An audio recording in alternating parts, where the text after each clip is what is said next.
Valuation. Calculando o valor justo das ações pelo método de fluxo de caixa descontado. Verificou-se nos últimos anos uma grande volatilidade nos preços das ações listadas na Bolsa de Valores devido a ciclos de pujança financeira e crises especulativas. Um bom exemplo deste tipo de crise foi visto recentemente quando a bolha dos preços dos imóveis desencadeou uma séria e grave crise no sistema financeiro internacional. Suas regras e normas permitiam que conglomerados financeiros gigantes possuíssem em seu rol de ativos uma parcela significativa de papéis lastreados em empréstimos imobiliários, os quais possuíam liquidação duvidosa, mas estavam amparados por uma classificação mal fundamentada de risco. Outros tipos foram as que desencadearam crises de crédito soberano, ocasionadas por políticas fiscais irresponsáveis, principalmente nos países periféricos da zona do euro. Estas nações vinham apresentando sucessivos déficits fiscais que levaram a incertezas quanto à capacidade de liquidação dos bônus emitidos pelos seus governos. Capítulo 1. Introdução. Essas incertezas referentes ao preço apresentado pelas ações negociadas na Bolsa de Valores levaram o investidor a buscar uma ferramenta que pudesse fundamentar suas movimentações de compra ou venda de ativos, de forma que focasse os resultados apresentados pelas companhias e que anulasse o fator preço das ações, mesmo que o custo desta estratégia seja o tempo necessário para a chegada aos objetivos estratégicos. De fato, existe um preço nas estratégias que analisam a capacidade futura de geração de resultado pelas empresas, e este preço é o tempo. Comprar ativos de empresas que possuam expectativa de resultado sólido no futuro nos leva exatamente a esta perspectiva, o futuro. Desta forma, o horizonte de investimento deve ser o de longo prazo quando focamos a geração de valor de uma companhia. No curto prazo, estamos sempre sujeitos às oscilações apresentadas pelo mercado. Por que existe a diferença entre o preço negociado pelo mercado neste momento e o do seu valor justo? Isso é simples. Essa diferença existe porque o preço reflete o resultado entre as disputas de compradores, demanda, com os vendedores, oferta. Essa disputa se baseia principalmente em projeções históricas de comportamento de ações frente às oscilações de mercado. Esta é a estratégia de curto prazo baseada principalmente na análise técnica, mas que, como princípio básico, afirma que essas tendências podem ser revertidas devido a novas informações de cunho fundamentalista. O valor, por sua vez, não tende a sofrer a influência dos fatores de mercado, compra e venda do ativo, mas sim de informações relativas aos produtos da empresa, sua capacidade produtiva, o crescimento de suas receitas e margens operacionais e as necessidades futuras de investimento. Assim, o valor somente será modificado caso a empresa demonstre que em algum destes pontos poderá sofrer alterações. Mas então, o que é o valuation? O valuation é justamente a tentativa de precificar em valor monetário atual os resultados apresentados no futuro pela companhia analisada. A análise do valor atual de uma ação depende da utilização de algumas premissas por parte do analista que influenciarão diretamente o resultado. Estas premissas dependem diretamente do conhecimento do negócio da empresa e de suas perspectivas futuras. Surgem então as questões fundamentais como: qual é o crescimento esperado para as receitas da empresa nos próximos anos? Qual é a necessidade e provável taxa de investimento em novas plantas de fábricas, novos produtos e quanto será a depreciação apresentada pelos ativos permanentes da companhia? Qual será o nível de recurso circulante ou simplesmente o caixa disponível da empresa nos próximos anos? Será mantida a atual taxa de capacidade de formação de capital líquido pela empresa ou, se ela alterar, será para melhor ou para pior? E, principalmente, qual deverá ser a taxa utilizada para descontar estes valores futuros e trazê-los a valor presente. Você pode perceber que são muitas incógnitas acerca dos resultados futuros e que demandam um conhecimento elevado em contabilidade, estrutura das demonstrações financeiras, de matemática financeira, cálculo de valor presente e principalmente de notícias do setor no qual a empresa atua. Demonstraremos como fazer tais cálculos de forma que, ao final deste curso, você poderá realizar suas próprias análises e chegar ao seu preço-alvo das ações que deseja negociar, podendo chegar a momentos de compra ou venda de ativos com fundamentos de finanças. Capítulo 2. Estrutura de avaliação. Antes de estruturarmos as etapas do cálculo do valuation, é importante ressaltarmos que o valor de uma empresa é diretamente proporcional à sua capacidade de geração de caixa no longo prazo. Isto significa que, quanto maior for a geração de recursos disponíveis de uma empresa, maior será o seu valor agregado. Assim, podemos destacar que a capacidade de geração de valor de uma companhia é movida pelo crescimento no longo prazo e pelos retornos obtidos pela empresa sobre o capital investido em relação ao custo do seu capital. A figura demonstra exatamente que, conforme a geração de caixa aumenta no longo prazo, maior será o valor da companhia, ao passo que, conforme a geração de caixa diminui no longo prazo, menor será o valor desta companhia. Muitos investidores pensam que a capacidade de geração de caixa de uma companhia pode ser representada puramente pelo EBITDA, sigla abreviada do inglês Earnings Before Interest, Taxes, Depreciation and Amortization, ou seja, lucros antes dos juros, impostos, depreciação e amortização. Esta sigla é a mesma que LAGIDA, que se trata da abreviação da tradução para o português. Porém, isto é um equívoco, e analisaremos o porquê disto de forma mais aprofundada nos próximos capítulos. Como veremos, existem outros fatores que afetam o caixa disponível pela companhia, tais como os investimentos que a companhia realiza e a variação do capital de giro. Também é importante salientar que o imposto de renda incide sobre o EBIT, Earnings Before Interests and Taxes, ou LAGIR, lucro antes dos juros e imposto de renda. O valor pode ser medido pelo fluxo de caixa livre disponível para investimento, que é exatamente a quantia de recursos disponível para ser distribuído ao acionista, visto que já considera os valores que a empresa deseja investir em novos projetos e a participação requerida pelo governo.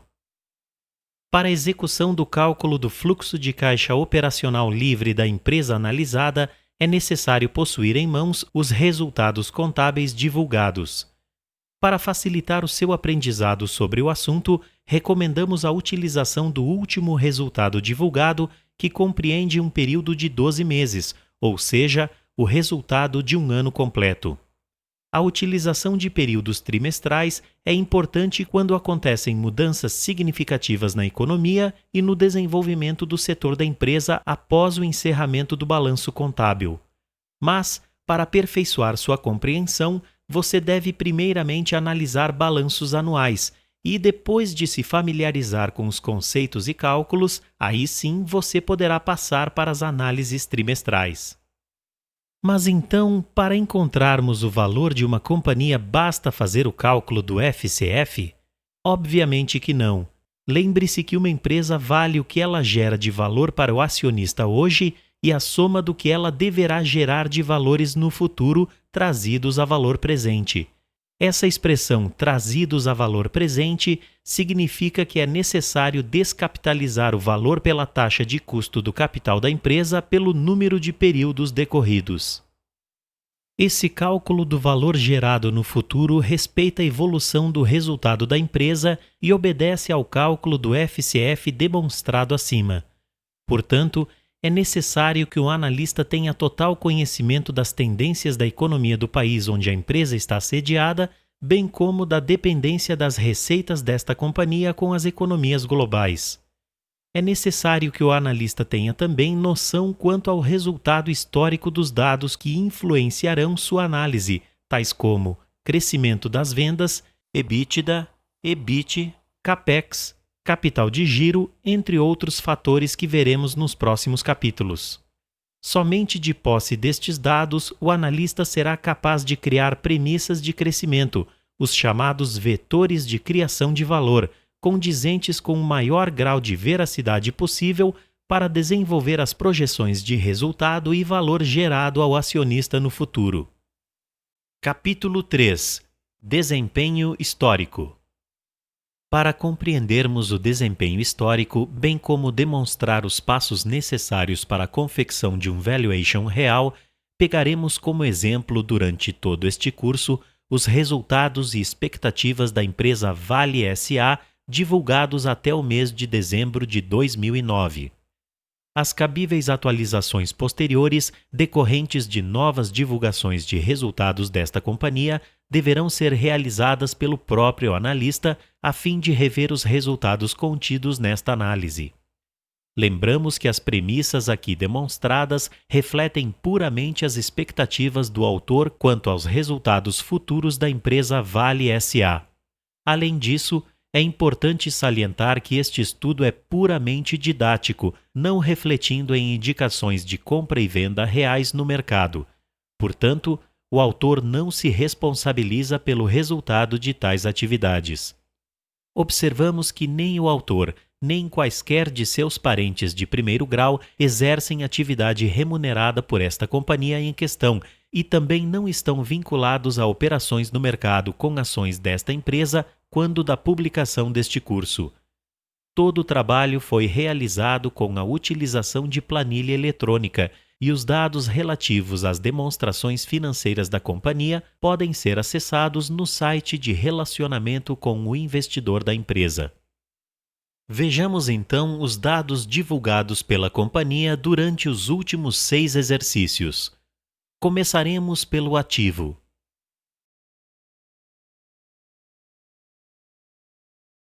Vejamos agora o passivo.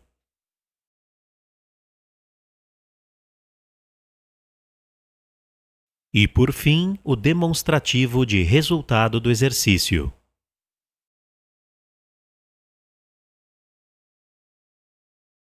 Variação investimento. Nas informações disponibilizadas pela empresa, consta uma intitulada como CAPEX. O CAPEX representa o valor realizado em investimento acima do valor lançado como depreciação, ou seja, representa o quanto a empresa investiu em novas máquinas, equipamentos e novos prédios, além dos valores que depreciaram, perda de valor comercial. Estes mesmos itens foram utilizados durante o exercício contábil. No caso da Vale, os valores divulgados de CAPEX nos últimos exercícios foram: agora devemos interpretar estes valores, visto que os números divulgados estão representados em termos absolutos do investimento realizado pela Vale. Para o analista, é importante verificar qual é o nível de aumento ou diminuição deste investimento entre os períodos, a fim de criar uma premissa próxima da realidade apresentada pela empresa para os períodos futuros. Desta forma, devemos analisar o crescimento apresentado do ano anterior para o ano atual. Assim, incluímos novos valores em nossa tabela conforme demonstramos a seguir. Para verificarmos a variação em investimento, basta diminuir o CAPEX do ano corrente pelo CAPEX do ano anterior, conforme está demonstrado na figura a seguir. Para encontrarmos o crescimento percentual, basta diminuir 1 do resultado da divisão da variação investimento do ano corrente pela variação investimento do ano anterior, conforme demonstrado na figura a seguir. Conforme o período analisado, as médias nos mostram quais os níveis históricos de crescimento de investimento da Vale.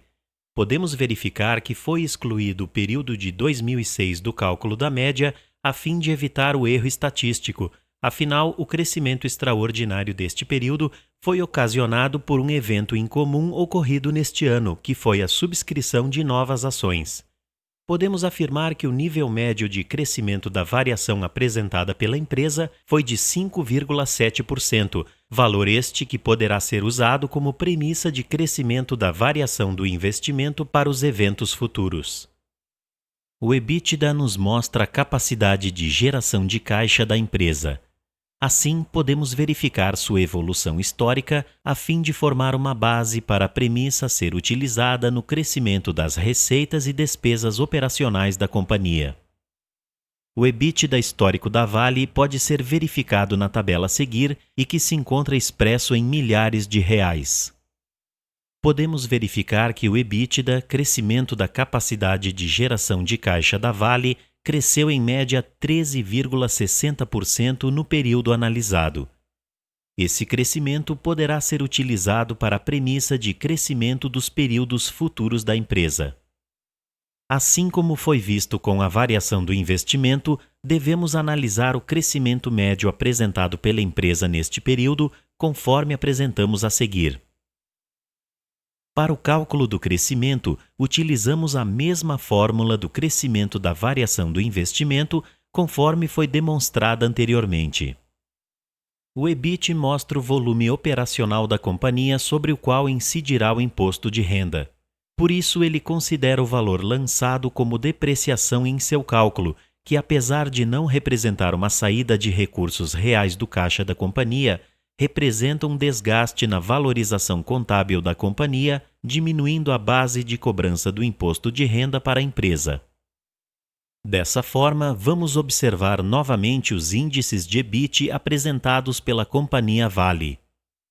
As diferenças entre os valores de crescimento de EBIT e EBITDA refletem o nível de depreciação e amortização lançados no balanço contábil da empresa.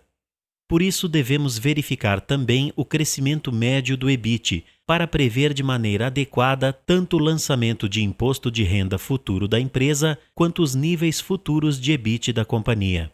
Verificamos assim que a premissa de crescimento de EBIT será de 11,91%. Imposto de renda sobre o EBIT. Agora que já vimos os valores de EBIT da Vale, podemos verificar quais foram os índices aprovisionados de imposto de renda pela Vale em relação aos valores obtidos de EBIT.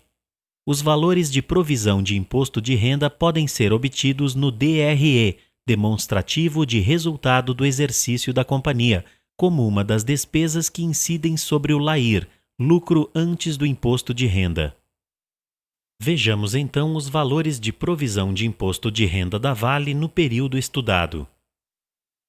Esses são os valores que diminuíram o lucro da companhia no exercício contábil. Eles se referem aos valores recolhidos para o governo durante o ano corrente. Verificaremos agora quanto foi a provisão de imposto de renda em relação ao EBIT daquele período, bem como qual foi a média das provisões durante o período analisado. Com os dados apresentados, podemos notar que a empresa tem provisionado 18,91% do resultado EBIT para imposto de renda.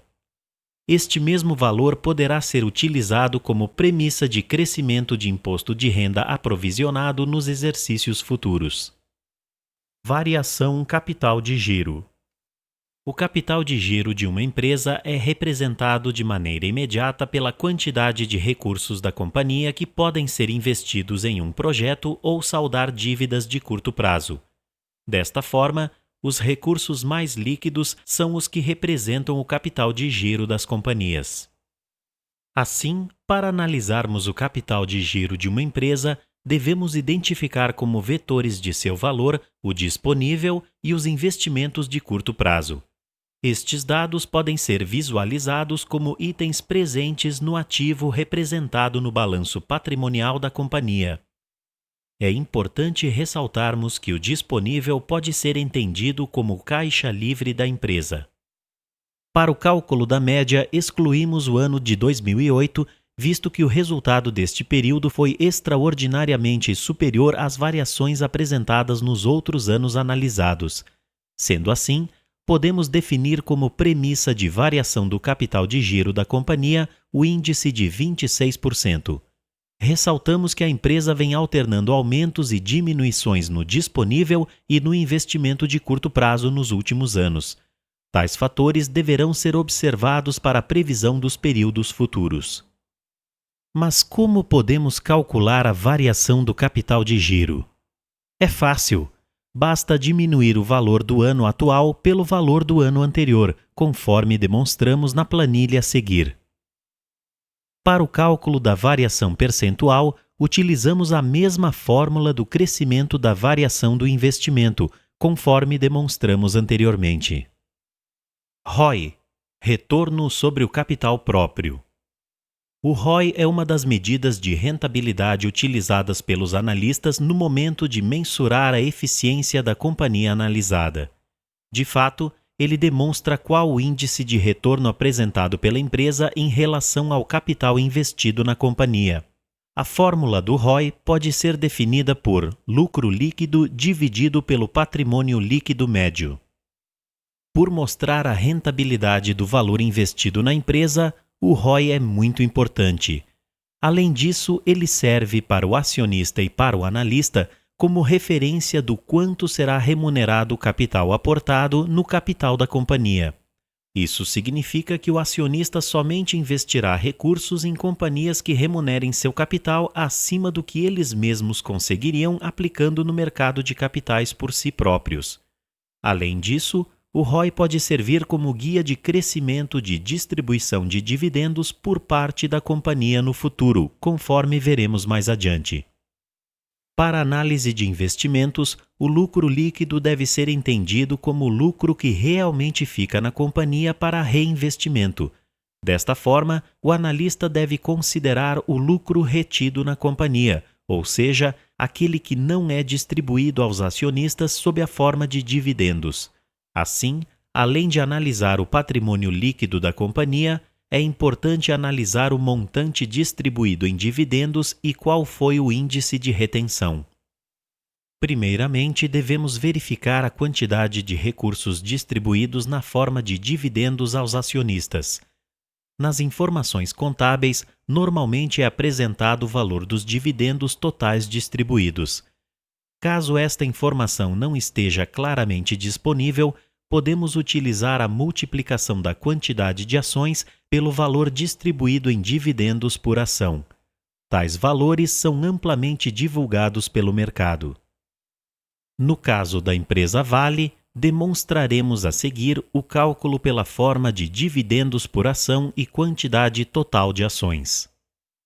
Agora que possuímos o valor dos dividendos distribuídos, devemos calcular o percentual do lucro retido e o índice de retenção. Como vimos anteriormente, estes são os valores que servirão de base para o cálculo do ROI. A seguir, apresentamos os valores da Vale. A média do índice de retenção, que neste caso foi de 79,55%, nos servirá como uma das bases para o cálculo do G, crescimento da companhia. Depois de obtermos o índice de retenção, devemos calcular o patrimônio líquido médio da companhia, conforme apresentado na próxima tabela. O PL, patrimônio líquido da companhia, pode ser verificado no passivo do balanço contábil da companhia. O PL médio é o resultado da soma do PL do ano anterior com o do ano atual, dividido por 2.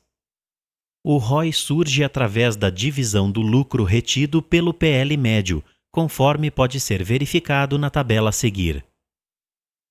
O ROI médio, que no caso da Vale é de 29,88%, será a outra variável a ser utilizada no cálculo do G, crescimento da companhia, além do índice de retenção, já visto anteriormente. Capítulo 4. Análise setorial. A análise setorial surgiu em meados dos anos 60 como a melhor maneira de estabelecer e implementar a estratégia que aumentaria a competitividade de cada unidade de negócio. Fundamentos. Conceitos. Análise setorial é um processo sistemático para a tomada de decisões, visando garantir o sucesso da empresa em seu ambiente atual e futuro. É um processo dinâmico que define de forma proativa as direções estratégicas que a empresa deve seguir a fim de construir o futuro desejado. Segundo Peter Drucker, a análise setorial leva ao planejamento estratégico, o qual não diz respeito a decisões atuais, mas a implicações futuras de decisões presentes. Princípios. Existem 4 princípios fundamentais para o sucesso da análise setorial: visão de processo e não de área funcional, uso de intuição, criatividade e análise trabalhando juntas, questionar o status quo, mesmo sendo confortável a situação atual da empresa. Após as análises, buscar síntese e prioridade. Benefícios. Determinar a direção estratégica da empresa. Verificar se todas as ações e projetos estão sendo direcionados para o objetivo maior da empresa e não para interesses pessoais e departamentais. Verificar se os investimentos estão sendo bem direcionados. Facilitar a verificação dos diferenciais e competências da empresa visando a melhoria da performance. Possibilitar uma visão clara das oportunidades de aumento de receitas e da lucratividade. Etapas do planejamento estratégico.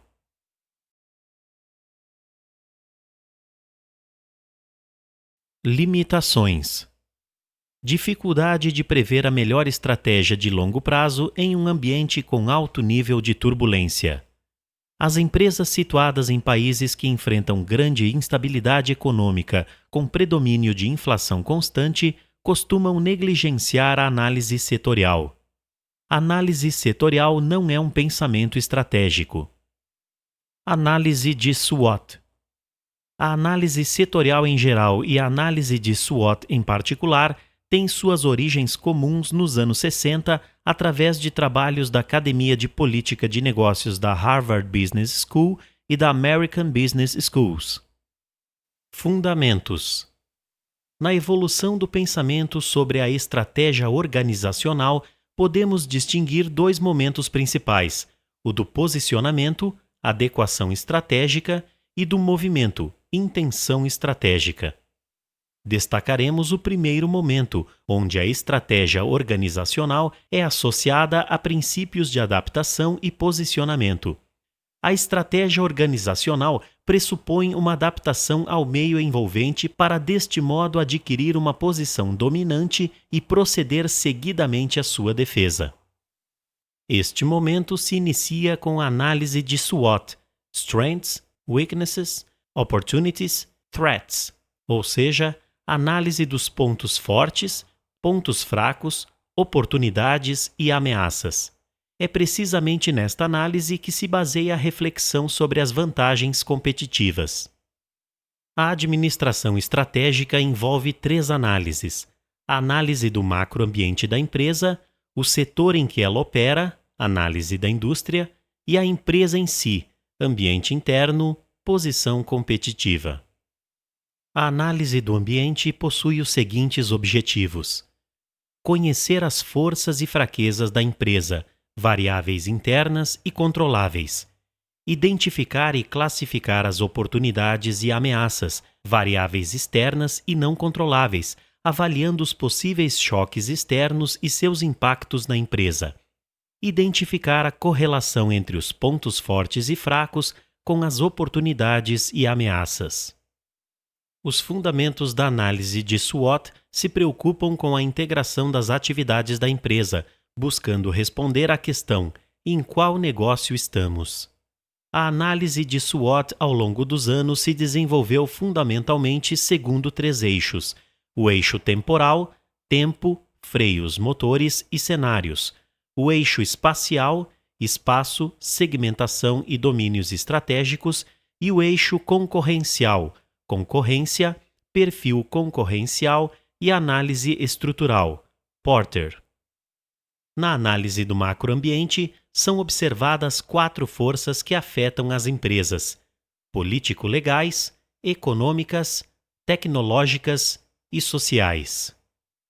Segundo Michael Porter, na análise setorial, análise da indústria, existem 5 forças competitivas básicas do setor que influenciam no seu potencial de lucro, retorno a longo prazo sobre o capital investido.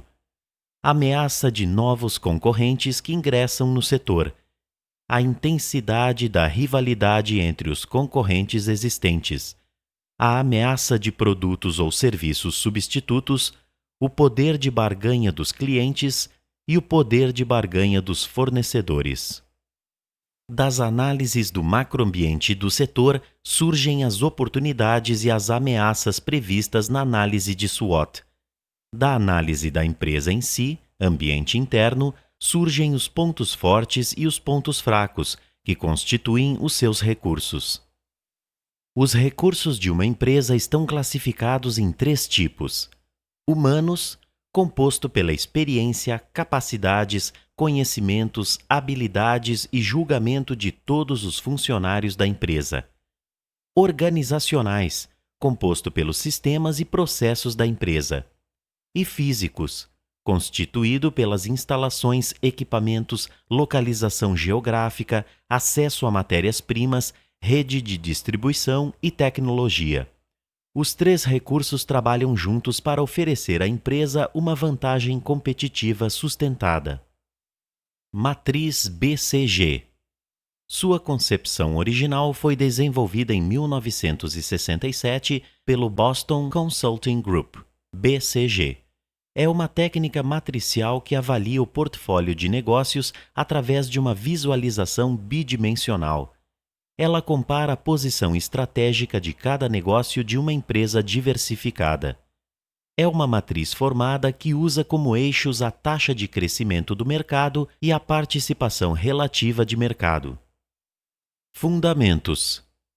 A estrutura originada pela matriz BCG classifica cada uma de suas diferentes unidades de negócio como estrela, ponto de interrogação, vacas leiteiras e abacaxis, dependendo da participação relativa de cada unidade de negócio e da taxa de crescimento de seu respectivo mercado. Uma estrela é uma unidade de negócio que tem grande participação em mercado com altas taxas de crescimento.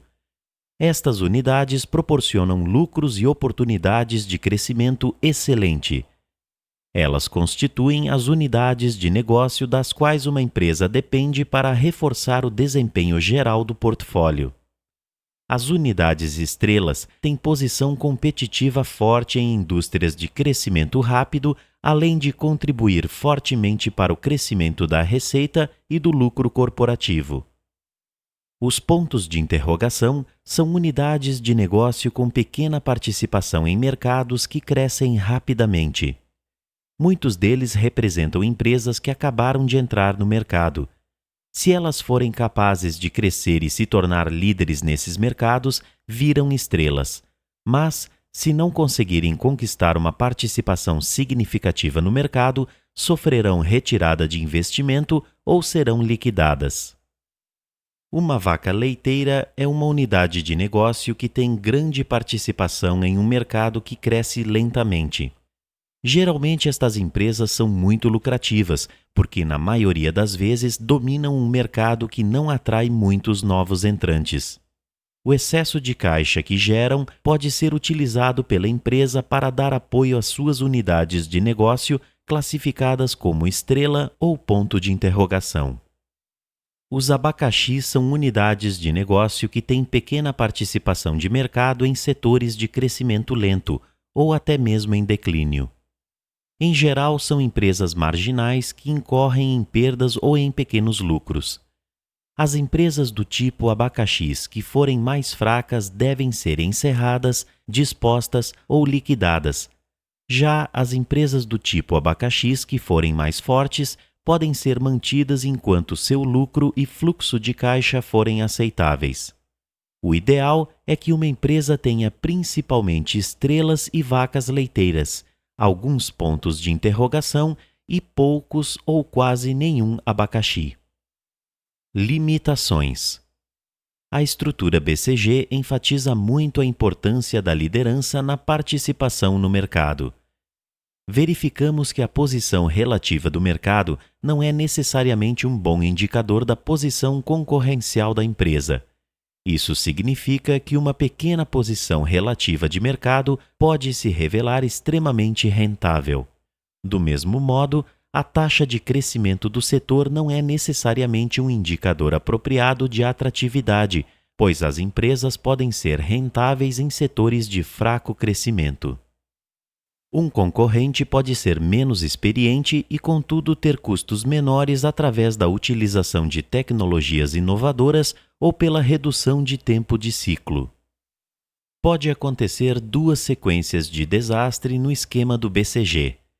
Quando a posição de uma estrela se deteriora ao longo do tempo, transformando-a em um ponto de interrogação, para depois ser arrastada pelo lento crescimento da indústria para a célula de abacaxi da matriz. Quando uma empresa do tipo vaca leiteira perde a liderança no mercado a ponto de se transformar em uma empresa do tipo abacaxi. Outros erros estratégicos consistem em investir excessivamente em uma empresa segura do tipo vaca leiteira. Investir pouco em uma empresa do tipo ponto de interrogação com alto potencial, de modo que, em vez de se deslocar para a categoria de estrela, ela se precipita para abacaxi. E aplicar recursos pequenos em muitos pontos de interrogação, em vez de se concentrar nas melhores unidades de negócio deste tipo, a fim de reforçar sua chance de se tornarem estrelas. Capítulo 5. Análise setorial da Vale. Análise setorial da Vale. Agora veremos na íntegra a análise setorial da empresa Vale S.A., realizada com base na divulgação do Balanço Consolidado de 2009 e nas perspectivas para o ano de 2010. A missão da Vale é transformar recursos minerais em riqueza e desenvolvimento sustentável para os seus acionistas sob a forma de retorno total superior à média de mercado dos segmentos em que a Vale atua. Para os seus clientes, pela contínua proposta superior de confiabilidade de suprimento e de valor de uso, sustentados por inovação e desenvolvimento constantes. Para os seus empregados, proporcionando um ambiente de trabalho ético, transparente, desafiador, amplo em oportunidades e que traga orgulho profissional para todos, com remuneração competitiva baseada na meritocracia. Para os seus fornecedores, pela visão de longo prazo e disposição de promover parcerias que visem ganhos para ambas as partes, por meio de desenvolvimento e inovação contínua e fornecimento de bens e serviços de qualidade com custo compatível. Para as comunidades, pela ética, integração, pelo respeito ao meio ambiente e pela responsabilidade social com que a empresa age, garantindo que essa presença contribua positivamente para o desenvolvimento sustentável. Para todos os países em que a Vale atua, pela contribuição à economia, geração de empregos e renda, melhoria da qualidade de vida da população e desenvolvimento regional e nacional. A meta da Vale é ser a maior empresa de mineração do mundo e superar os padrões consagrados de excelência em pesquisa, desenvolvimento, implantação de projetos e operação de negócios. Tem como objetivo deixar legado positivo após o fim das operações, melhorando a qualidade de vida das pessoas e conservando ecossistemas. Alcançar a sustentabilidade é um desafio que envolve todos os empregados e parceiros. Estes são os valores da companhia. Ética e transparência representam o comportamento da Vale como organização. Ela opera com integridade, respeitando as leis, os princípios morais e as regras do bem proceder, referendadas e aceitas pela coletividade, comunicando as políticas e resultados de forma clara. Excelência de desempenho. Busca melhoria contínua e o controle dos resultados por indicadores de desempenho reconhecidos como referência das melhores práticas, promovendo ambiente de alta performance e assegurando a obtenção e manutenção de vantagens competitivas duradouras. Espírito desenvolvimentista.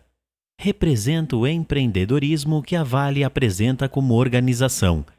busca incessantemente e com agilidade novas oportunidades de ação e soluções inovadoras diante dos problemas e necessidades que se apresentam.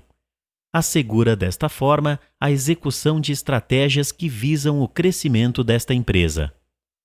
Responsabilidade econômica, social e ambiental.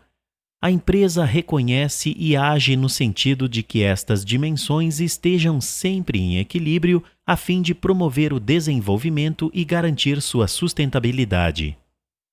Respeito à vida. Significa que a companhia não abre mão em nenhuma hipótese da segurança e do respeito à vida. Pessoas são mais importantes do que resultados e bens materiais. Se for necessário escolher, é escolhida a vida. Respeito à diversidade. É perceber o outro como igual, respeitando as diferenças e promovendo a inclusão competitiva. É ver nas diferenças oportunidades de integração e evolução. Orgulho de ser Vale. É o valor resultante. O corpo funcional da empresa assume e se comporta como dono do negócio, buscando incessantemente os objetivos definidos, compartilhando e celebrando os resultados, fortalecendo assim as relações. Negócio da empresa. A palavra-chave do negócio da Vale é a transformação. Na atividade de mineração, a empresa busca transformar recursos minerais existentes na terra em desenvolvimento sustentável para as economias onde ela atua, seja através de geração de empregos, aumento de receita para as localidades ou pela simples oferta de matéria-prima necessária para a vida moderna. Minério de ferro, pelotas e manganês, por exemplo, são necessários para a construção de casas, prédios e a fabricação de automóveis, máquinas e equipamentos. Níquel e alumínio alimentam fábricas de aviões, equipamentos médicos e embalagens. O cobre entra na composição de equipamentos eletroeletrônicos. O caolin é usado na indústria de papel, e o potássio é insumo para fertilizantes utilizados na produção de alimentos. Desta forma, a Vale serve à sociedade e está presente na vida de milhões de pessoas. O desempenho dos negócios reflete uma fase de grande crescimento, fruto das transformações na indústria mineral e na própria Vale. Nos últimos anos, ela diversificou suas atividades e globalizou suas operações. Entre 2005 e 2007, foram concluídos 10 grandes projetos e realizadas aquisições bem-sucedidas que geraram ganhos de produtividade e elevaram a produção total da empresa a uma taxa média anual de 9,3%. Neste período, a companhia começou a explorar outros minérios como cobre, níquel, carvão metalúrgico e térmico e metais do grupo da platina. Em 2007, investiu em mais de 10 países. Sem contar as aquisições, os investimentos totalizaram 7,6 bilhões de dólares, 58,1% a mais que em 2006. O orçamento de investimentos de 2010 compreende dispêndios de 12,9 bilhões de dólares, de acordo com princípios do US GAAP, dedicados à sustentação das operações existentes e à promoção de crescimento por meio de P&D, pesquisa e desenvolvimento e execução de projetos. Assim, o orçamento para 2010 representa um aumento de 29,3% em relação aos 10 bilhões de dólares investidos nos 12 meses anteriores. O plano de investimentos continua focado no crescimento orgânico como prioridade da estratégia de expansão. 76,6% do orçamento está alocado para financiar P&D, projetos Greenfield, depósitos minerais ainda não explorados e Brownfield, próximos a operações existentes. Este número é superior à média de 71,1% dos últimos 5 anos.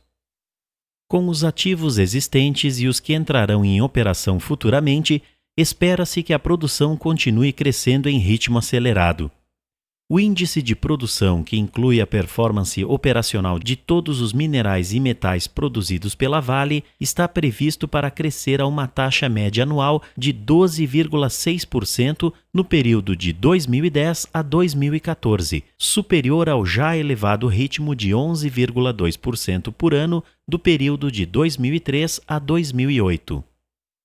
Apesar do minério de ferro e do níquel continuarem sendo os principais negócios, a empresa planeja impulsionar sua capacidade de produção de cobre, carvão e fertilizantes, criando um portfólio mais diversificado de ativos de classe mundial.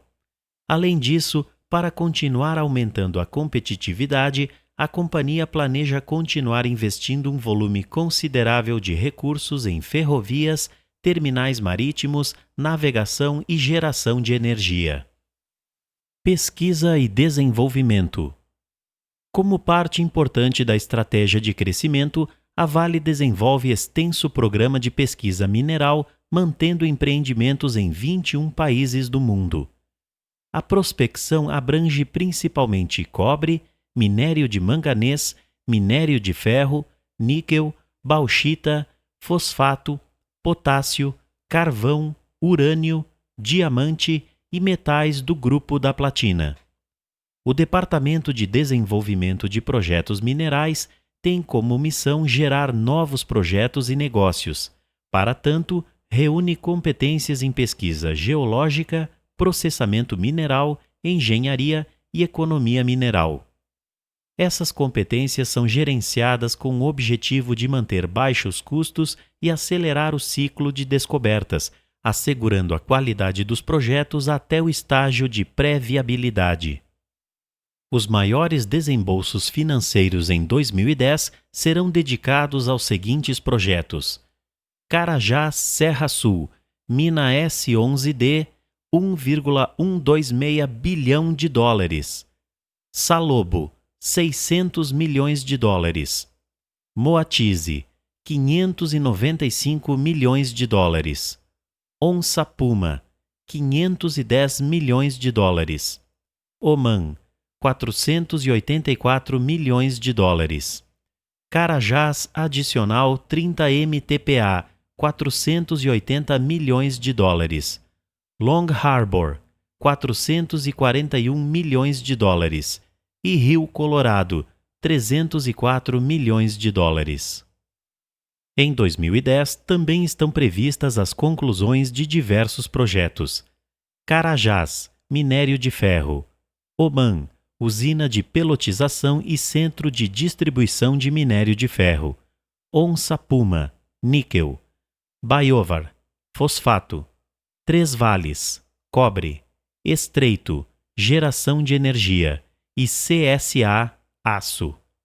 Também será iniciado o desenvolvimento de vários projetos em 2010. Conceição Itabiritos, minério de ferro; Vargem Grande Itabiritos, minério de ferro; Long Harbor, níquel; Concola North, cobre; Rio Colorado, potássio; Teluk Rubiá, centro de distribuição na Malásia; Alpa, aço; e biocombustíveis, energia. Setor de mineração.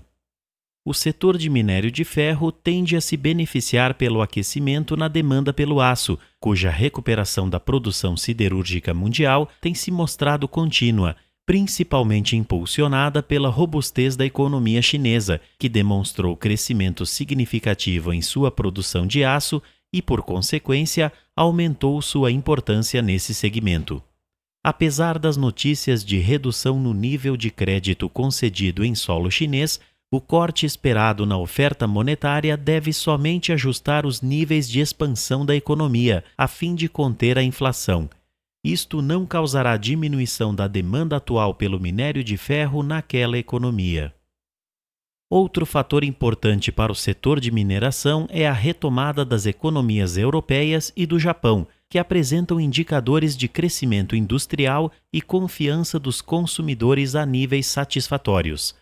A retomada destas economias tende a aumentar a demanda pelo aço, bem como aumentar os níveis apresentados de estocagem do minério de ferro. Pontos fortes do setor: sustentação nas compras mundiais do minério de ferro por parte da China. Retomada, mesmo que lenta, de importantes mercados consumidores de minério, como o Japão e a Europa. A demanda interna deverá se manter aquecida devido ao contínuo aumento de consumo do aço. Os preços do minério de ferro tendem a ser reajustados acima do esperado. Provável retomada na demanda por metais não ferrosos como cobre, níquel e carvão. Atualmente, as mineradoras operam próximo de sua capacidade produtiva máxima. As principais companhias do setor possuem boa capacidade frente a adversidades, principalmente devido a expansões e modernizações realizadas. Pontos fracos do setor: o setor possui grande dependência do crescimento econômico da China, principal responsável pelo grande aumento verificado na demanda por minérios nos últimos anos. A valorização do real frente ao dólar é desfavorável às exportações. Os estoques dos minerais não ferrosos continuam muito elevados, principalmente o níquel. Os preços praticados pelas mineradoras estão sujeitos às oscilações da London Metal Exchange. As mineradoras brasileiras poderão ter aumento em seus custos com pagamento de royalties devido a mudanças iminentes na regulamentação deste setor. A liberação de licenças ambientais normalmente sofre atrasos. Desempenho recente: a Vale registrou lucro líquido no quarto trimestre de 2009 de 2,6 bilhões de reais, 12,5% inferior se comparado com o trimestre imediatamente anterior. Afetado significativamente pela crise global, o lucro líquido registrou queda de 51,8% em 2009, com um recuo nos preços do minério de ferro e o menor volume de produção, pois a mineradora apresentou ganhos de 10,3 bilhões de reais em 2009 contra o resultado de 21,3 bilhões de reais em 2008. O volume total de minério de ferro e pelotas vendido em 2009 atingiu 253,5 milhões de toneladas, contra 295,1 milhões de toneladas em 2008. Esta queda de 14,2% é explicada pela significativa diminuição da demanda durante a primeira metade do ano passado. Assim como ocorreu ao longo dos primeiros 9 meses do ano passado, a China teve papel de destaque para a Vale. Os embarques de minério de ferro para aquele país totalizaram 31,2 milhões de toneladas no quarto trimestre de 2009, representando 44,7% do volume total, ante os 54,7% no terceiro trimestre de 2009. A queda em relação ao terceiro trimestre foi consequência da recuperação da demanda de minério em outras regiões, resultando num aumento de vendas para Brasil, Europa e Japão.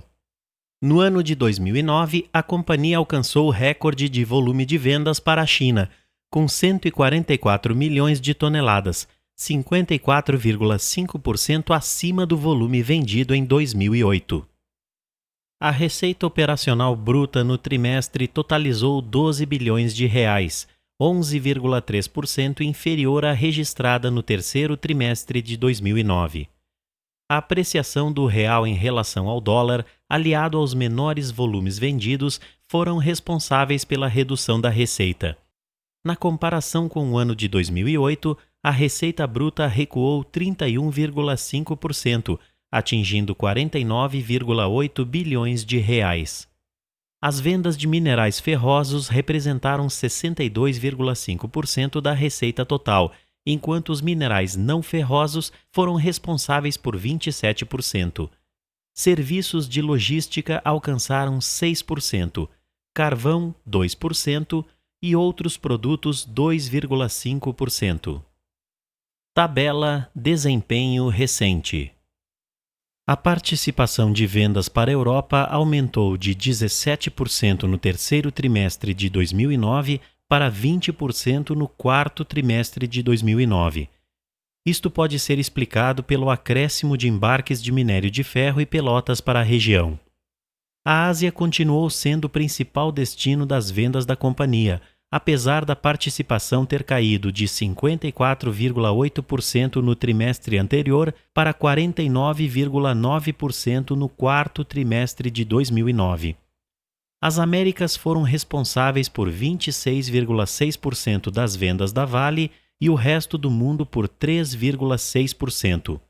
A China se manteve como principal mercado dos produtos da Vale no quarto trimestre de 2009, sendo responsável por 29,5% das receitas, seguida do Brasil com 18,1%, Japão 12,7%, Alemanha 6,7%, Estados Unidos 3,5% e Coreia do Sul com 2,9%.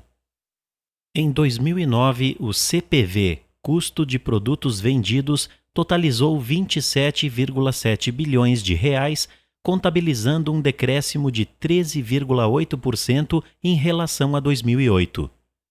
A geração de caixa, medida pelo EBITDA, atingiu 18,6 bilhões de reais contra 35 bilhões de reais em 2008.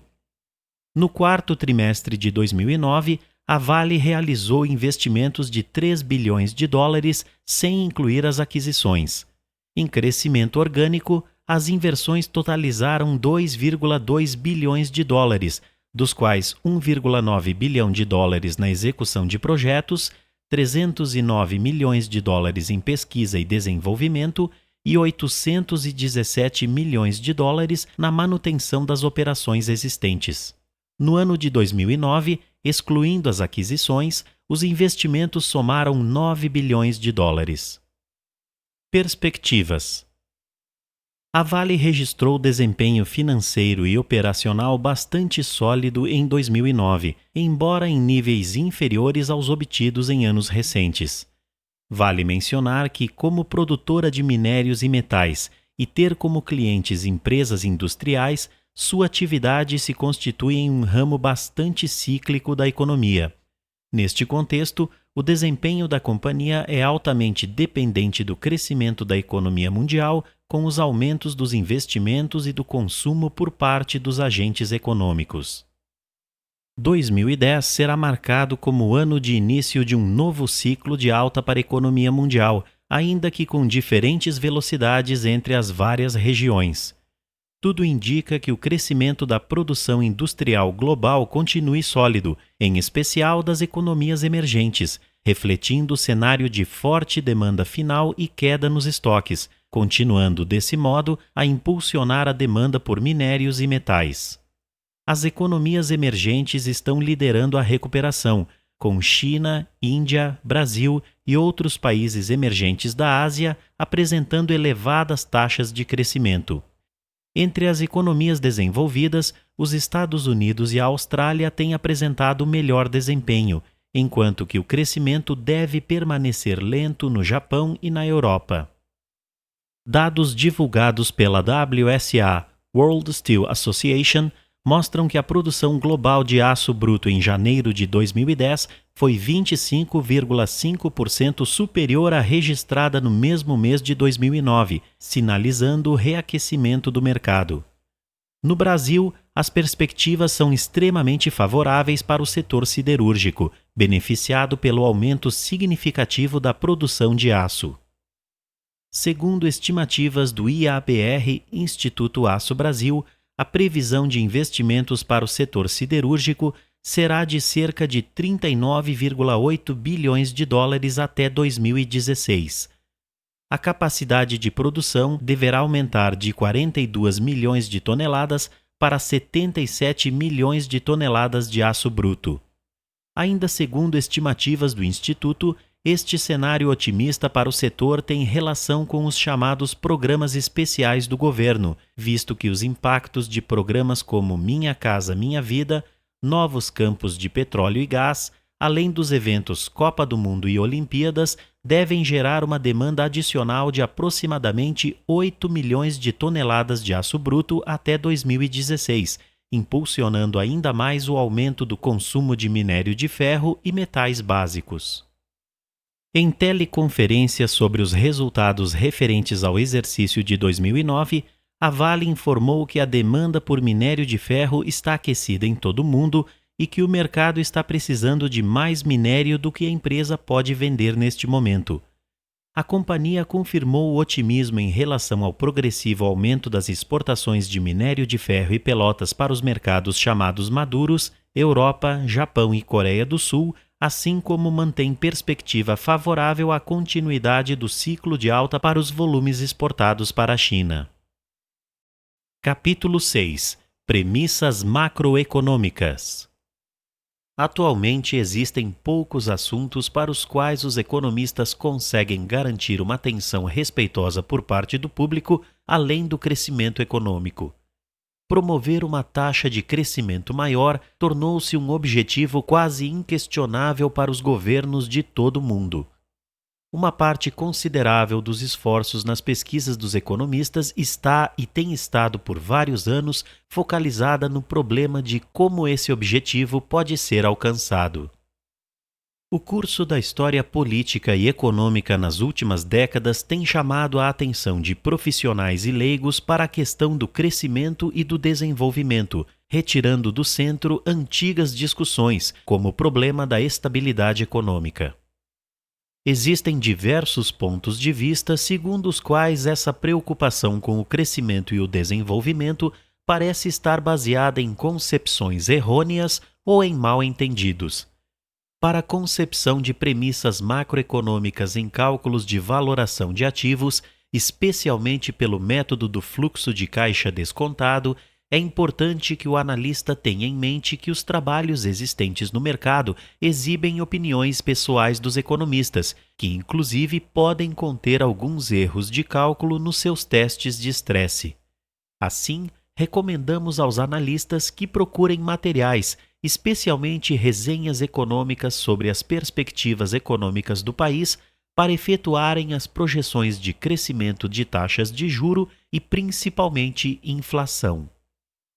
Ao definirmos o cenário econômico no qual será desenvolvido nosso modelo, nos preocupamos preferencialmente com os fatores que possam afetar os desempenhos da empresa que está sendo analisada.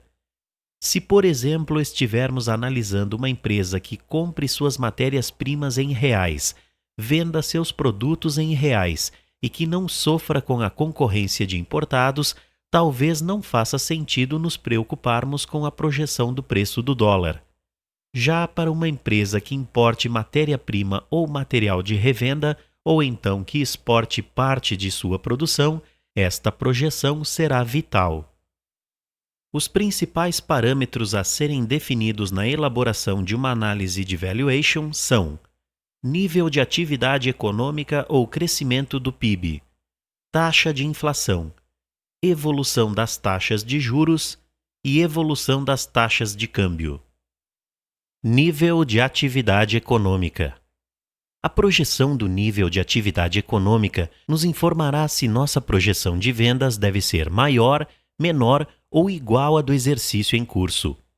Algumas empresas possuem modelos que associam a evolução do PIB com a evolução das vendas. Trata-se quase sempre de uma simplificação, já que dificilmente as vendas de uma empresa serão em função apenas deste fator. No entanto, o nível de atividade econômica é importantíssimo porque influencia diretamente no nível de emprego e, em consequência, na capacidade do mercado gastar e investir. A atividade econômica também influenciará o nível de inadimplência dos clientes. Desta forma, caso a empresa esteja projetando uma redução do nível da atividade econômica, deve fazer uma provisão para o aumento da inadimplência dos clientes, ou então adotar uma política mais restritiva de concessão de crédito. Evolução das taxas de inflação. A projeção das taxas de inflação determinará as políticas de reposição salarial, de reajustes de preços e as projeções de aumento de preços da matéria-prima. Um aumento projetado de taxas de inflação também afeta o poder aquisitivo das camadas mais baixas da população, que não tem como se defender do chamado imposto inflacionário. Evolução das taxas de juros. Estas projeções são essenciais para orçar receitas e despesas financeiras, além de definir os níveis de vendas e de preços da empresa. É importante lembrar que as metas de lucro são definidas em função das despesas financeiras e do retorno pretendido pelos acionistas. Este retorno esperado pelos acionistas se refere ao custo do capital próprio da empresa. As taxas de retorno esperadas nas ações da companhia devem superar a média histórica acima do valor pago pela taxa básica da economia. A esta taxa básica chamamos de Risk-Free Tax, ou seja, taxa livre de risco, que é o valor recebido pelo capital aplicado em ativos com menor risco no mercado, os bônus do governo. Tão importante quanto saber que o acionista cobrará maiores retornos dependendo da taxa de juros da economia é saber que a Selic, taxa básica de juros, não mantém uma correlação exata com as taxas de captação e aplicação disponibilizadas pelas instituições financeiras. As taxas cobradas pelos bancos variam conforme o cliente e se referem ao custo de capital de terceiros da empresa. Apesar destas taxas não caminharem exatamente juntas, uma redução na Selic apontará para uma redução nas taxas cobradas pelas instituições bancárias. Para se ter uma ideia do que estamos falando, de janeiro a junho de 1999, a taxa básica do Banco Central do Brasil foi reduzida de 45% ao ano para 21% ao ano, o que representa uma redução de 53,3%. No entanto, no mesmo período, as taxas praticadas pelos bancos baixaram em média 20%. Evolução das taxas de câmbio. Depois que o Banco Central parou de intervir na taxa de câmbio, deixando-a flutuar livremente, fato que ocorreu em 1999, ficou muito difícil projetar a evolução cambial. Houve um tempo em que a variação cambial se confundia com as taxas de inflação. Porém, hoje em dia, isto não pode mais ser afirmado. A taxa de câmbio da moeda estrangeira é projetada dia a dia dentro de um determinado intervalo, normalmente um mês, utilizando a seguinte fórmula, onde TCN é igual à taxa de câmbio do dia N. TC1 é igual à última taxa de câmbio conhecida e a partir da qual todos os prazos serão contados. VC igual à variação cambial prevista para os próximos 30 dias. D igual ao número de dias úteis bancários entre o dia da taxa TC1 e o dia da taxa TCN. D igual ao número de dias úteis bancários entre o dia da TC1 e o mesmo dia do mês subsequente.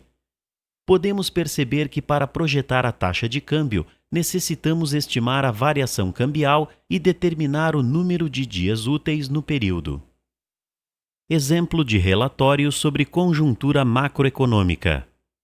A seguir demonstramos o relatório de conjuntura macroeconômica divulgada por uma empresa especializada, no caso, a empresa Lopes Filho, a fim de demonstrar que as fontes extras de informações podem ser úteis, mas devem ser trabalhadas.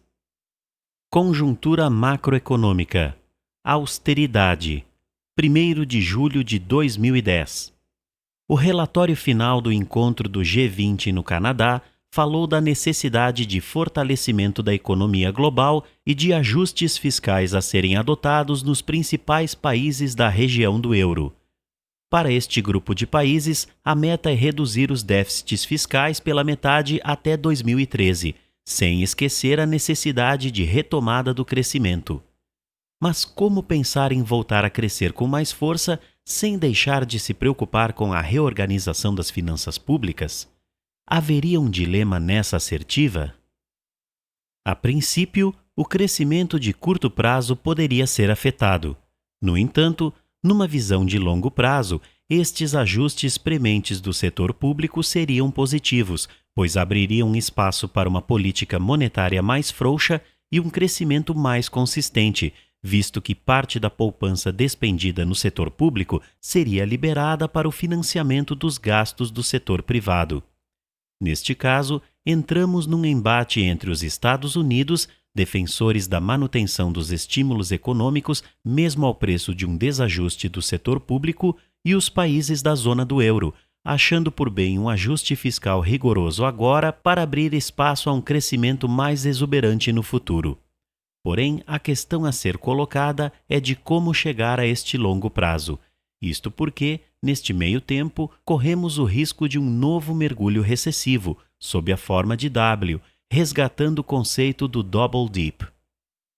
A economia global experimentou boa recuperação em 2009, fruto das medidas de estímulo adotadas. Mas agora ela se confronta com o esgotamento destas medidas e a crise do excessivo endividamento neste e em períodos anteriores. Na média, o déficit público da zona do euro chega a 7,1% e nos Estados Unidos passa de 10% do PIB. No encontro do G20, foi firmado um compromisso arrojado de reduzir esses desequilíbrios pela metade até 2013. Será que os atores envolvidos terão espaço político e condições econômicas para obter esse intento? Esta é a pergunta que não quer calar.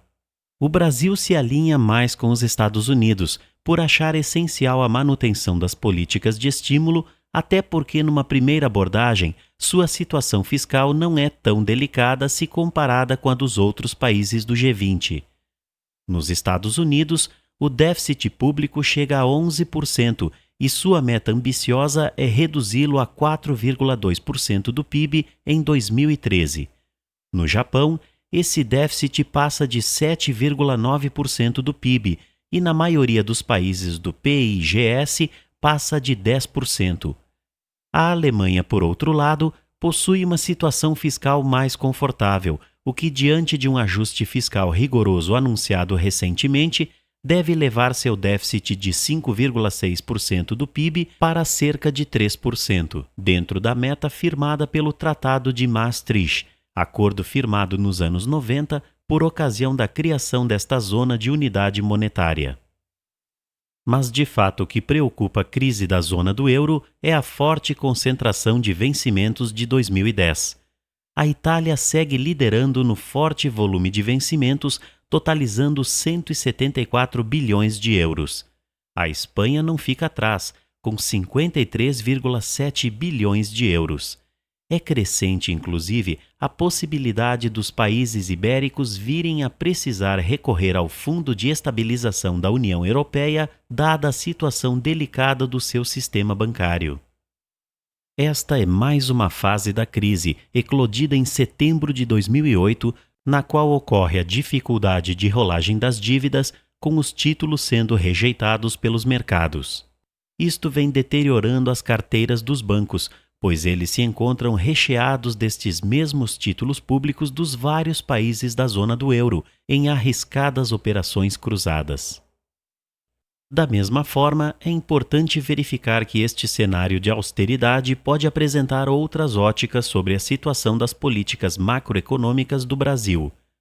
Podemos ver que os números baixos de inflação em junho de 2010, confirmados pela variação zero do IPCA, Índice de Preços ao Consumidor Amplo, deste mesmo período, foram importantes para que o Banco Central continuasse com a tranquilidade necessária para conduzir a política monetária em tempos de demanda e atividade ainda bastante aquecidas no país. Apesar dos números sobre a inflação terem sido bons para a política econômica brasileira, o analista deve ter ciência que o resultado do indicador de inflação do IBGE, Instituto Brasileiro de Geografia e Estatística, não deve provocar uma redução na previsão altista para o ciclo total da taxa de juros que está sendo adotada pelo Banco Central desde abril, para evitar maiores riscos ao cumprimento das metas estabelecidas pelo CMN, Conselho Monetário Nacional, tanto para 2010 quanto para 2011. Para este período, o analista deve trabalhar com uma estimativa de taxa Selic a 12,25% ao final do ano. Assim, verificamos que esses números de inflação podem dar um certo conforto ao Banco Central quanto à manutenção de sua trajetória, pois ele está observando melhor a atividade econômica que está efetivamente evoluindo acima do potencial. Podemos notar que este cenário mais tranquilo de inflação apenas evita que o Banco Central recorra a doses mais elevadas na taxa Selic a fim de evitar problemas maiores no cumprimento das metas para o IPCA. O Brasil vive um momento no qual se esgotaram os recursos, tanto do lado da indústria, em termos de capacidade ociosa, como do lado dos fatores de produção com mão de obra. Isso tende cada vez mais a levar a economia para uma situação de ritmo forte de crescimento e pressões sobre salários. Estas pressões serão atendidas por boa parte dos setores da economia e, em seguida, repassadas para os preços, afinal, o país possui uma demanda que sanciona esta alta. O IPCA deste período foi aliviado por fatores específicos, como uma queda forte do grupo alimentação e bebidas, além de uma baixa do grupo transportes. Porém, é importante o analista ponderar que existirão fatores no próximo período que devem fazer com que a taxa apresente uma alta, como, por exemplo, o reajuste recente que a ANEEL, Agência Nacional de Energia Elétrica, autorizou para as tarifas da Eletropaulo na capital paulista, além de uma recuperação aguardada para os preços dos combustíveis. Caso Vale S.A. As premissas utilizadas no cálculo do valor justo para a ação da Vale levam em consideração um cenário de recuperação da economia mundial, em especial da economia brasileira. O PIB do Brasil deverá apresentar índices de crescimento acima dos níveis apresentados antes da crise de 2008, o que demonstra uma robusta recuperação econômica do país.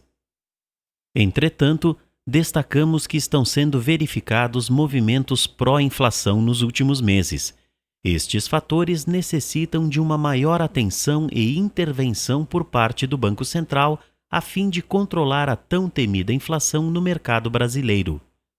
A ótima previsão de crescimento do PIB demonstra uma aceleração econômica forte, deixando o Banco Central em situação confortável para intervir nas políticas macroeconômicas, principalmente na taxa básica de juros da economia.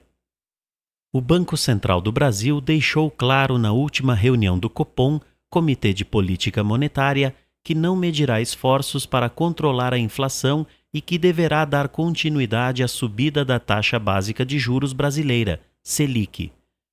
Nas suas próximas reuniões, porém, como as pressões inflacionárias devem ser rapidamente controladas, assim como já se verificou no mês de junho de 2010, acredita-se que a elevação desta taxa será moderada para não interferir de maneira muito agressiva no crescimento do PIB. A recuperação econômica mundial e principalmente a crise de crédito soberano na Europa que desvalorizou fortemente o euro criaram alívio na pressão sobre a moeda dos Estados Unidos da América e continuarão fazendo com que, a partir de agora, o dólar se valorize frente às demais moedas mundiais, inclusive o real, ainda que de modo mais comedido. A seguir, demonstramos as previsões de crescimento dos fatores macroeconômicos. Capítulo 7. Quantidade de ações. Nas análises de companhias de capital aberto, é importante conhecer a composição acionária da companhia, qual a composição de ações ordinárias e preferenciais e quais são os acionistas majoritários.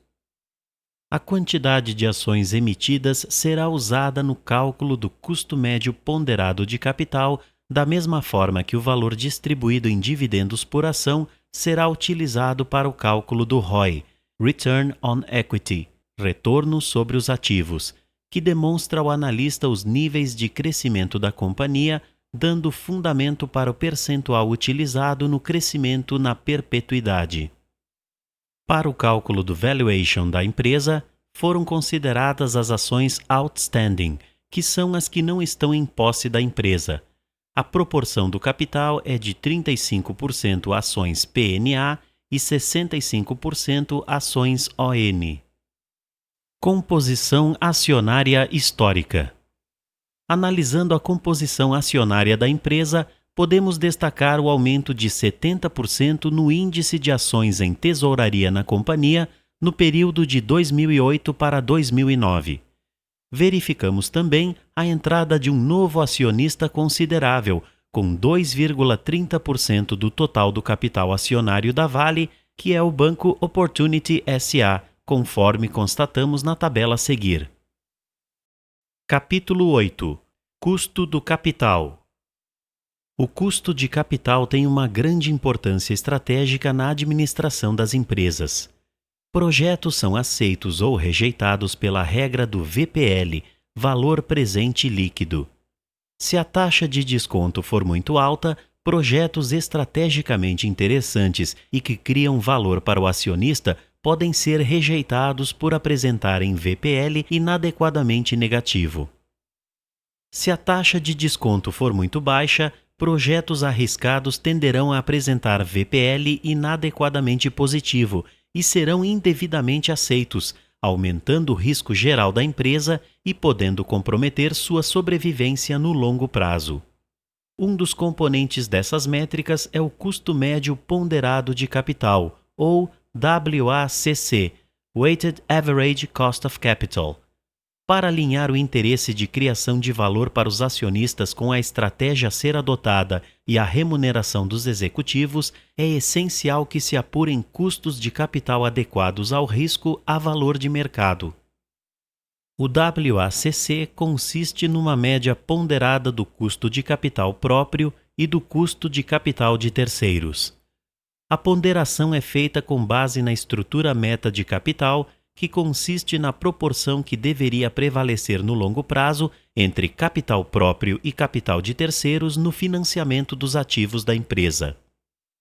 Para calcular o custo médio ponderado de capitais, utilizamos a seguinte fórmula, onde RE é igual a custo de capital próprio, KE, RD é igual a custo da dívida, KD, E é igual a valor de mercado dos capitais próprios, D é igual a valor de mercado do capital de terceiros, V é igual a E mais D, E sobre V é igual a percentual dos capitais próprios na composição de capitais da companhia, D sobre V é igual a percentual dos capitais de terceiros na composição de capitais da companhia e TC é igual a taxa de imposto marginal. Para calcular o custo de capitais próprios, utilizamos a fórmula de CAPM, conforme demonstrada a seguir, onde RF é igual a taxa de juros sem risco sobre o risco free, ou seja, taxa de retorno esperado para o investimento sem risco, que é justificada pelo sacrifício do consumo presente tendo em vista um benefício superior no futuro. Esta taxa é considerada como a remuneração do acionista pelo custo de espera. Trata-se de um ativo livre de risco de default, inadimplência. Utiliza-se normalmente um título da dívida federal prefixado como base. Beta da ação, calculado como a covariância entre a rentabilidade da ação e o índice base do mercado onde ela é negociada. RP igual a taxa de prêmio de risco. Trata-se da média de excessos de retorno do índice do mercado onde a ação é negociada com a taxa média da economia, no caso brasileiro, IBOV vezes Selic. Caso Vale S.A. No caso Vale, é fundamental o cálculo do custo médio ponderado de capital, pois este é o valor que será usado como taxa de desconto nas projeções futuras de resultados da empresa. Vejamos os dados utilizados no cálculo. Vejamos o cálculo do KE. O beta da ação pode ser conseguido nos sites especializados em mercado financeiro. Jornais financeiros também divulgam este valor diariamente. O prêmio de risco do IBOV Selic foi conseguido através da análise dos retornos anuais do Ibovespa e da taxa Selic. Vejamos o cálculo dos excessos de retorno. O excesso de retorno representa simplesmente o retorno do Ibovespa menos o retorno da Selic. O valor final é igual à média dos excessos de retorno. O risco-free pode ser utilizado como um título emitido pelo Tesouro Nacional, que representa quanto o governo está pagando em juros para os próximos períodos. No caso, utilizamos uma NTNF, e o valor pago em juros por este título pode ser localizado no site do Tesouro Nacional ou então no site da Anbima. O size premium se refere ao prêmio de risco recebido pelo montante a ser investido, porém, neste caso, o desconsideramos. O risco país é uma variável que deve ser utilizada quando existe a possibilidade de não pagamento da dívida nacional. No caso do exemplo, isso foi desconsiderado devido ao grau de investimento do Brasil no mercado financeiro. Os dados referentes à quantidade de ações emitidas que se encontram em poder do mercado, outstanding, já foram anteriormente demonstrados, mas vale lembrar que eles podem ser obtidos no balanço da companhia, da mesma forma que os valores da dívida no curto e no longo prazo possuída pela companhia. A taxa marginal de imposto de renda é o valor cobrado pelo governo. O custo da dívida da empresa pode ser verificado nas notas explicativas do balanço da companhia, e a taxa pós-imposto de renda, IR, refere-se ao custo real da dívida percebida pela empresa frente ao benefício fiscal do imposto de renda do custo assumido. A fórmula para este cálculo se dá através da multiplicação do custo da dívida da empresa pela diferença da taxa marginal de imposto de renda por 100%, 1 menos 0,34, conforme observamos no case da Vale S.A. Portanto, no caso Vale, podemos verificar que o custo médio ponderado de capital da empresa foi de 20,92%. Isso representa o valor da taxa de desconto a ser utilizada para trazer a valores presentes as projeções feitas para o resultado da companhia. Capítulo 9. Projeção dos resultados futuros. Partiremos agora para a etapa final do cálculo do valuation, que se refere à projeção dos resultados futuros e aos cálculos necessários para trazer estes valores para o presente, hoje, além de obter o preço justo para a ação da empresa analisada. É importante lembrar que os cálculos dos vetores de crescimento a serem utilizados na projeção já foram realizados no capítulo 3 e constituem a base histórica de resultados da companhia que será utilizada para fundamentar o crescimento previsto no valuation. Ressaltamos que os vetores de crescimento representam a ótica do analista e podem variar conforme as expectativas futuras percebidas para os negócios da empresa. Neste estudo, utilizamos vetores baseados nos resultados médios da companhia nos últimos exercícios, mas veremos adiante que alguns ajustes devem ser feitos a fim de obter um resultado com maior nível de significância. Fluxo livre ano corrente. O primeiro passo é verificar o valor do fluxo de caixa livre no ano corrente da empresa. No caso da Vale, demonstramos na tabela a seguir os valores obtidos pela empresa. Podemos verificar que em 2009, o valor gerado pela empresa que interessa ao acionista e que pode ser reinvestido para o crescimento da companhia ou distribuído na forma de dividendos foi de 28,8 bilhões de reais.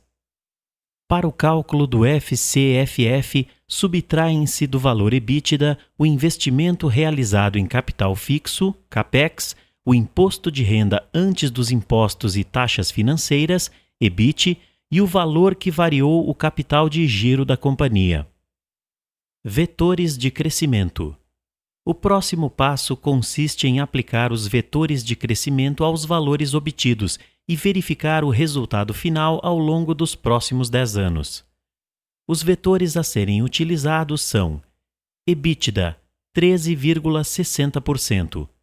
Este valor representa o crescimento para 2010 no EBITDA da companhia. No entanto, como a capacidade de geração de caixa da companhia foi excepcionalmente afetada pela crise de 2008 e possui previsão de aumento principalmente pelos aumentos no preço do minério praticado pela empresa, resolvemos implementar um aumento consecutivo no vetor de crescimento até que o mesmo chegue aos patamares de evolução anual apresentados no período anterior à crise. Ou seja, Em 2011, o crescimento usado foi de 17%, em 2012, 23%, e em 2013 foi usado um crescimento de 30%. O crescimento usado para o EBIT foi de 11,91%. O crescimento usado para o imposto de renda sobre EBIT foi de 18,91%.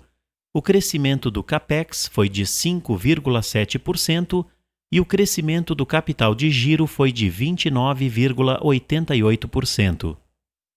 Ressaltamos que a companhia vem apresentando aumento e diminuição consecutiva do capital de giro. Dessa forma, procuramos manter esta característica para os resultados futuros. Vejamos agora a tabela correspondente aos resultados da empresa.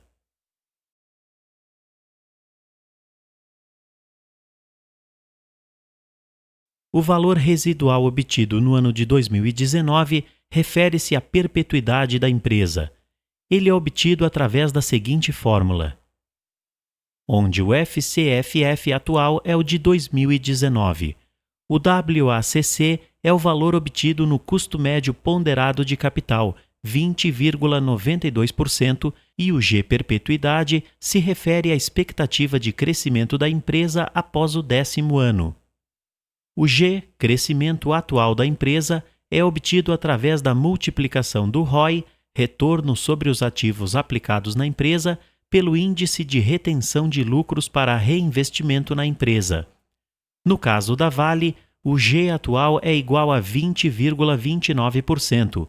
Isto significa que a companhia está crescendo a uma taxa anual de 20,92%. Este valor foi obtido pela multiplicação do ROI médio, 29,88%, pelo índice de retenção médio, 67,91%. Para o cálculo do G perpetuidade, 5,07%, utilizamos 25% do valor atual de crescimento da companhia, visto que, na maturidade, é esperada uma tendência da empresa a perder fôlego no aumento de suas margens. Assim, verificamos que o valor presente dos fluxos de caixa disponíveis para o acionista da Vale é igual a 354,35 bilhões de reais. Porém, não podemos esquecer que a dívida assumida pela empresa diminui o valor disponível para o acionista. A dívida líquida da companhia é igual à dívida bruta, financiamentos de curto prazo mais financiamentos de longo prazo, menos o que ela possui em caixa ou investido no mercado financeiro. Neste caso, podemos dizer que a dívida líquida possui um montante total de 28,86 bilhões de reais. Subtraindo do valor presente do FCFF, que é de 354,35 bilhões de reais, o montante da dívida líquida, que foi de 28,86 bilhões de reais, obtemos um valor atual para os acionistas de 325,49 bilhões de reais. Considerando que a quantidade total de ações outstanding da companhia é de 5,21 bilhões, obtemos um valor justo de R$ 62,44 por cada ação da companhia. Ressaltamos que esta projeção tem maturação para um período de 1 ano da confecção do relatório, visto que novas notícias e mudanças no cenário da companhia certamente criarão discrepâncias entre o estudo e a realidade. Tendo em vista a cotação de 1º de abril de 2010 da ação Vale 5, que era de R$ 49,54, o preço justo representa um upside de 26% para o período de 1 ano.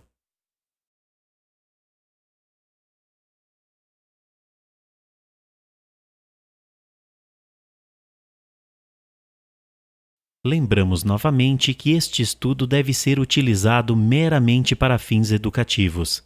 Ele representa o vislumbre da metodologia utilizada para a execução de um valuation e não significa de forma alguma uma recomendação de compra das ações da companhia, pois refletem apenas as expectativas e percepções do analista.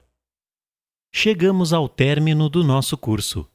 Esperamos que você tenha alcançado conhecimento suficiente para operar com segurança na Bolsa de Valores. Aprenda os demais assuntos relacionados ao mercado de renda variável acessando nosso site e adquirindo nossos DVDs. Agradecemos a sua atenção e desejamos muito sucesso nas suas aplicações financeiras. As informações contidas neste DVD são somente para fins educativos. O autor e a empresa não se responsabilizam pelos resultados ocorridos nas aplicações. Todo risco é exclusivamente do investidor.